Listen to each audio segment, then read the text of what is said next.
I'm so excited. This is Linda West with Living Live Inc. Today, I'm going to talk about one of my favorite topics. And the reason this is one of my favorite topics is because everybody wants money, right?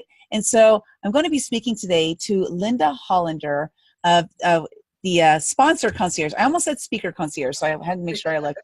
Sponsorconcierge.com. And for those who don't know how to spell concierge, it's CONCIERGE.com.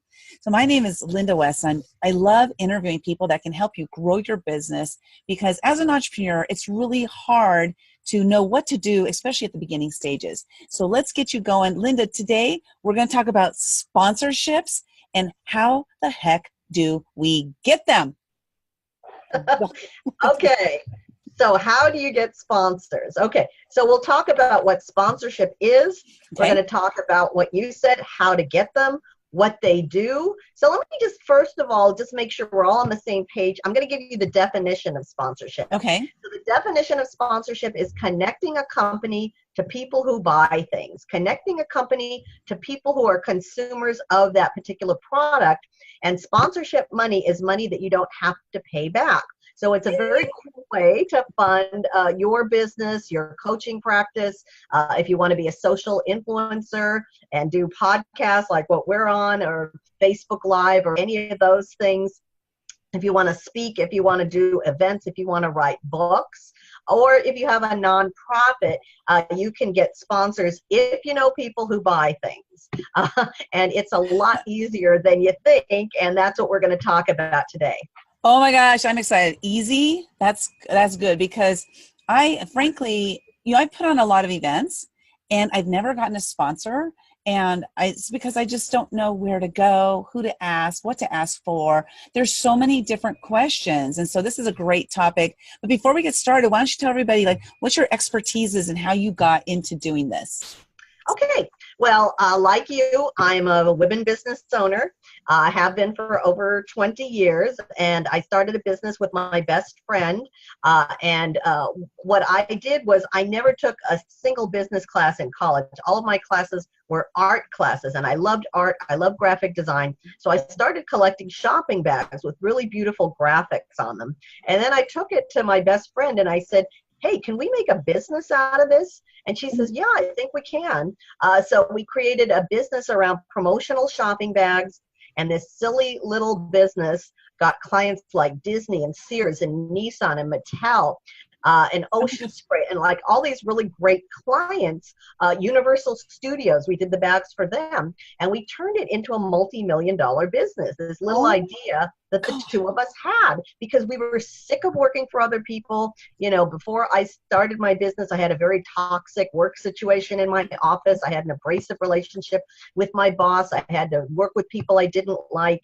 I had to fight traffic to get to my office. I'm in Los Angeles. I'm totally with you on all of that. All of that, right? But even though I was working, I wasn't really making enough money, so I started borrowing on credit cards. And then that turned into a whole other thing, because I had this debt that was choking me. I was afraid to go to my mailbox. I mean, my hand would literally shake when I would open that mailbox, because there were bills I could never ever afford to pay. It was a constant reminder of my financial failures. And then in my personal life, I was in a relationship with an abusive man. And I stayed in that, my God, for years, because I had no self-confidence. But fortunately, one day I had an epiphany, and I said, I want my life to make a difference. So I fired my boss and I dumped that abusive boyfriend. Oh my gosh. Friend and I said, I said to Cheryl, I said, let's go on the biggest adventure ride of our lives and start this business together. And, the rest was history. What we did was we were one of the only female-owned packaging firms in America. So a lot of women business owners would come and they'd say, they wouldn't just order bags. They'd say, how do I do sales? How do I do marketing? And I found myself accidentally getting into the coaching business, which of course I love. And then I wanted to take it a little bit further, and I wanted to start an event for women to empower themselves financially, to really have the ability to make good choices in their lives and start their own successful business. So I wanted to start the Women's Small Business Expo.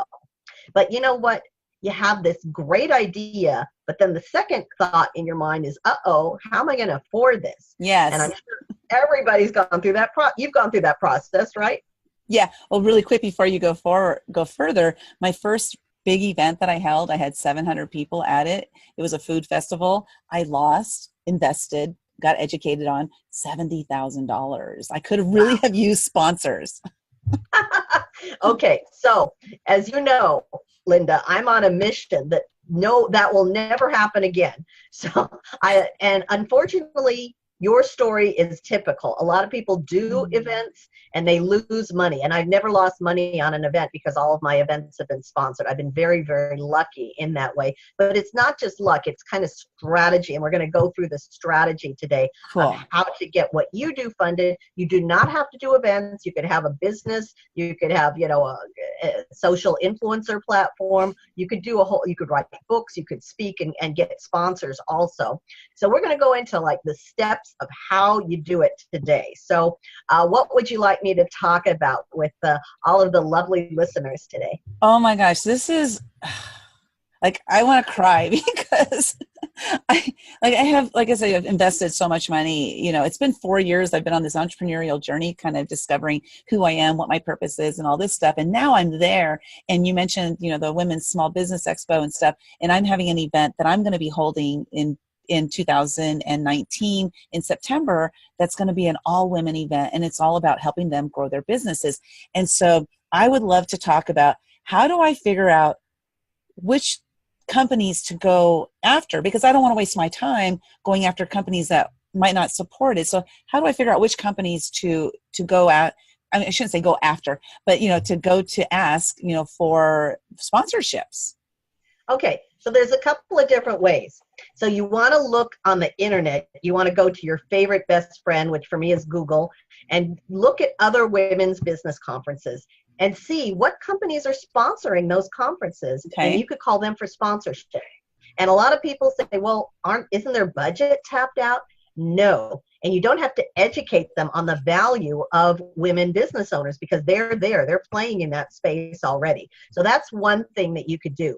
By the way, when I first got started, my first sponsors, without having ever done an event in my life, with no following, no fan base, I had my parents, I had my brother-in-law on my email list, and that was it, I have a cat, and if I could have put the cat on there, I would have. So, I sold them on the concept. So don't worry if you're just getting started, because you could sell them on concept. So that's one way, is first of all, go on the internet, see what other people are doing that's similar to you, and see who their sponsors are. The second way to find your sponsors is to think of the lifestyle of your demographic. And by the way, demographics are destiny with sponsorships. So women business owners, they get up in the morning, they wash their hair, they brush their teeth, right? Hopefully they do that. They get into a car, they have a banking relationship, they use credit cards. So those are all really, really good sponsors. Personal care, food, beverage, automobile, banks. Banking and financial is my very favorite category because, they asked Willie Sutton, why do you rob banks? And he said, that's where the money is. And that's still where the money is banking and financial. Insurance is a good category because insurance, they're openly competitive with each other. They've got a lot of money. Insurance has been called the invisible bankers, by the way. So, the more boring the company, the better. Because a lot of women, when they get started, they want the glam stuff. They want fashion and they want beautiful earrings and makeup. And, that's okay. But I'm telling you, the more boring stuff is the better way to go. Okay.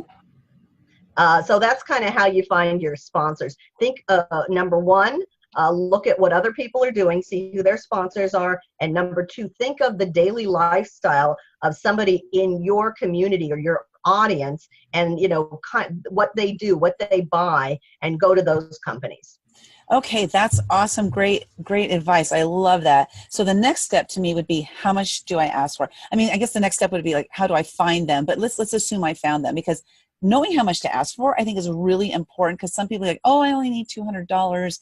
But, is there like dollar amounts that you should make sure that you are not asking for too little?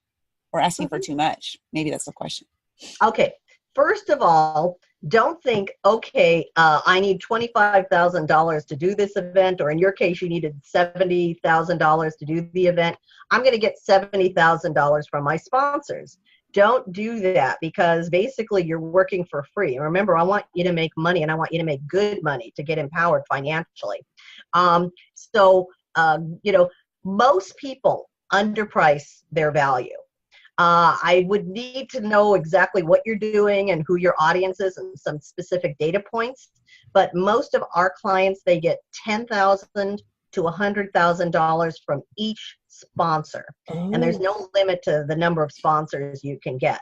So it's usually $10,000, $25,000, $50,000, and $100,000 are the levels. Now, if you ask for too little money, it's going to hurt you. If you're going to ask for $250, you're basically telling your sponsors that you have absolutely nothing of value to offer them. And it's not worth their time, because sponsorship is a team sport. Not one person is going to make that decision. They're going to involve their team and their colleagues. So it's not really worth their time if you're asking for very little money. And then the way to get more money is to promote your sponsors all year long and to get a yearly sponsorship fee. Don't base it on your event, because I started doing that. And then I figured, you know what? I'm going to have them sponsor my whole brand, because we're not just running companies anymore. We're running little media organizations. Yeah. So we're not just running a business. Like my dad was an accountant. He set up shop. He put out a shingle. He ran his business. But now we've got to do social media marketing and email and videos and Facebook and the social media platforms. So tell them everything that you're going to do and how you can promote that sponsor all year long after the event, if you're doing an event. That suddenly just excites me even more, because I'm in the process of rebranding right now, and there are a bunch of different elements of things that I do. And so first I was like, how am I going to, but if I talk about, because my whole encompassing purpose is to help women discover the value that they have, and then to share their voice with the world. So everything I do relates to that. And so that's my overarching, what I'm working on. So how do you then, because I know you have to submit to somebody like a sponsor packet. How do you come up with a sponsor packet, deciding what's going to go in it? What are the offerings I'm going to give this sponsor? How am I going to help them? And, to advertise that they're sponsoring me, and this becomes a great relationship. Okay. Well, the sponsor proposal is the most important but least understood document out there in the sponsor world. And really, it needs to be an industry standard proposal, or you are not going to get funded, because the sponsor proposal, that's all they see about you and what you do. So, I mean, you can look as big as IBM, even if you're just working out of your kid's bedroom. So that's the really cool equalizer out there. So you really need a good proposal. So here's what you put in the proposal. You put a really good description of what you do. And by the way, this is harder than it seems, because I read a lot of proposals and I get to the end of it and I say, I still don't know what this person is trying to sell me. So be really specific. Is an event? Is it speaking? Is it a book? Is it your business? What is it, your show? What are you selling that particular sponsor, that nonprofit? You want to have it basically be a lot of benefits. It needs to be benefit rich, and it needs to be the right benefits, because most people think sponsorship is about putting a logo up on a website and they're going to get millions of dollars for that. Right. Well, not really, because at one time sponsorship was about visibility and impressions, and now it's about the connections that you can make, the engagement. So contests are really big in sponsorship. Social media is really big in sponsorship because it's a two-way communication. So put the right compelling benefits in there.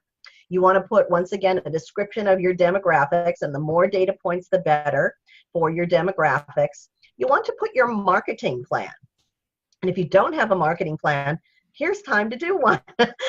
And the marketing plan could be a half a page, just listing all the ways that you get the word out about your business. And it's kind of illuminating, because in the process of doing that, you might discover, hey, I'm not doing enough to get the word out. So, and you can include the sponsors in your marketing. You want to include testimonials if you have them. And then the last thing you want to put in this sponsor proposal is storytelling. Because people think, well, I'm sending this proposal to a big company. I'm going to put facts and figures, and it becomes dry, it becomes dull, it becomes boring. And a lot of people put what I call the pretty bio in there, where you went to school and your experience and your credentials and any awards that you won. That's great. But I put in my sponsor proposal that I was in the poverty trap. I put in there that I had abusive relationships. And you know what? It's worked. Because you're not having a faceless corporation sponsor you. A person is going to make that decision to sponsor you. So you want to make an emotional connection, and you want to show your humanity. So it could either be your story, or it could be the story of somebody that you've helped through the work that you do, because we're all in different businesses, but we are all in the life-changing business. So that's what you put in the sponsor proposal. That's awesome. I love that, because I'm all about making the connections, like real connections, by telling my stories, because I know that's where we relate to each other. Because mine is the same story as yours. I grew up in an abusive alcoholic household. I married someone just like my dad, and then I found the light, and I discovered like who I really am. And that once I discovered I had value, it was time for me to start sharing my voice with the world. So that's why I help women discover their value so they can share their voice with the world. So including that story in there, that's a really extremely valuable piece of information, because like you said, a lot of people might go for like the boring facts and figures and stuff like that. So that stuff's needed, right? So they can see the monetary part, but the relationships are would you say that the relationships are what it's really all about with sponsorships? Because you want continued money from them year after year after year, right? Yeah, sponsorship is a relationship business, always has been, always will be. And you have to have something called conversations in sponsorship. So, Got those. and I think we both grew up with conversations. So, email is great, but really get them to a conversation. Email is a good way to introduce yourself to the sponsors, but get them into a conversation as soon as possible, because conversations, they develop rapport and synergy and relationships. And every sponsorship that I've done, every sponsorship that I've helped clients do, they've had conversations, and the better the relationship, the better the sponsorship deal. And here's something about sponsorships. When you get a sponsor, not only is it money you don't have to pay back, but there's something called renewals. Renewals is kind of your cash machine in sponsorship, because a sponsor can fund you this year, the next year, and then the next year. And the way you do that, of course, is maintaining that relationship with the sponsor. And I've had I've had a couple of multi-year contracts. One of them is with Citibank, and one of them was with FedEx. So my clients have had Verizon and Black & Decker and gotten multi-year contracts from them. And the way you do that is, after you get that sponsor, after you do like your happy dance, you get going with, really keeping that sponsor in the loop about everything that you're doing to brand and promote them. And that's how you're going to get them to sponsor you year after year. And that really shares like how important it is, because you mentioned about the money, doing the 10, 25, 50, 100,000. And because you want to make sure that when you go into these relationships and building these relationships, that you're realizing that they are long-term, and it's not like just a one and done where, oh, good, I got the money, now I can disappear. Because I actually was working on sponsorships with Anheuser-Busch, and they told me that they've had so many people, and this is just caution to those listening, they had so many people who, when they would get the sponsorship, they disappeared. And then Anheuser-Busch ended up having to do a lot of the legwork that the people getting the money said that they would do. So when you do a sponsorship, make sure you follow through and you do what you're saying you're going to do in that plan. So hiring somebody to do that works, right? You use some of that sponsorship money to hire, maybe you're hiring a virtual assistant that their whole job is to make sure this sponsor is happy and knows everything that's going on. I mean, absolutely. And you could do what I call formal and informal sponsor relations. So the formal sponsor relations are the renewal report, or it's called a fulfillment report. So you send that to the sponsor. I would recommend at least quarterly, and you go over that sponsor proposal. So you don't just email the report. And the report could just be one page listing, okay, here's what we did for you. Take pictures, if you have signage, take pictures in front of the sign that you did with the sponsor, all that stuff. So you submit that report to them, but you don't just email it. You say, hey, can we have a quick chat about this? And you go over everything with the sponsor. Okay. You do that at least quarterly. And you could do informal sponsor relationships. So when I had American Airlines as a sponsor, I did an interview similar to this. It was on the radio. And I got back from the studio and I just fired off an email to my contact at American Airlines. I said, hey, I just mentioned you on a station that has like 75,000 listeners. It was a really cool, big monster station. And she emailed me right back and said, oh my God, thank you so much. And then they renewed with me because I just did those little informal things for American Airlines. So that's kind of how you do it. Gotcha. That is, oh my gosh, really amazing information. We're really short on our time here, but so before we head out, Linda Hollander with sponsorconcierge.com, check her out. Linda, what would be if of all the questions that I didn't ask you, because there wasn't enough time to ask everything about sponsorships, of course, but what is like the number one question that maybe I missed and I should have asked? Let's see. The number one question that you missed about sponsorship. Well, first of all, can I offer a gift to the listeners? Let's please do that. All right. So the gift is if you go to sponsorconcierge.com and remember to spell concierge, CONCIERGE. Look in the upper right-hand corner, and you're going to get the number one secret to getting your sponsors, and that's my gift to you. So go there, it's my most requested free report. So go and get that free report. So let's see, what did we not cover about sponsorships? Well, we covered the proposal, and I didn't mention the proposal should be about 10 pages long. Okay. And then what we didn't cover is there's also something called a quick fact sheet or a proposal brief. And the proposal brief is just a couple of pages long. And that's what you send your sponsor when you're first starting to have conversations and dialogue with them. Another trend in sponsorships is the proposal has more graphics and less text, because now with social media, everybody has the 140 character attention span. So if you can make your documents very easy to skim, that is a great way to get your sponsors. Really respect their time, respect their processes. And, when you talk to your sponsor, here's one thing we didn't mention. Your first conversation with your sponsor, everybody gets a little nervous about it. And I've worked with people who have been in business like 40 years, and they get nervous when they're talking to the sponsor for the first time just because they've never done it before. And everything you've never done, there's a lot of fear around that. So when you're talking to your sponsor, make it a fact-finding expedition.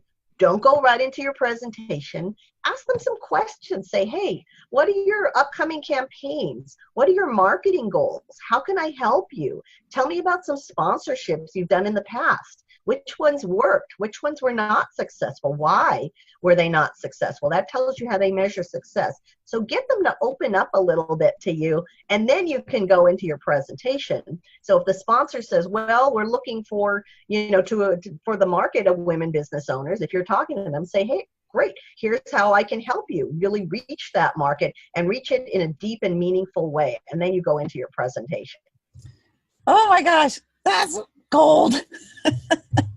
Thank you so much. I love it. I'm going to go watch this video again because I want to make sure I didn't miss anything. I wanted to pay attention the whole time, so I didn't take any notes this time.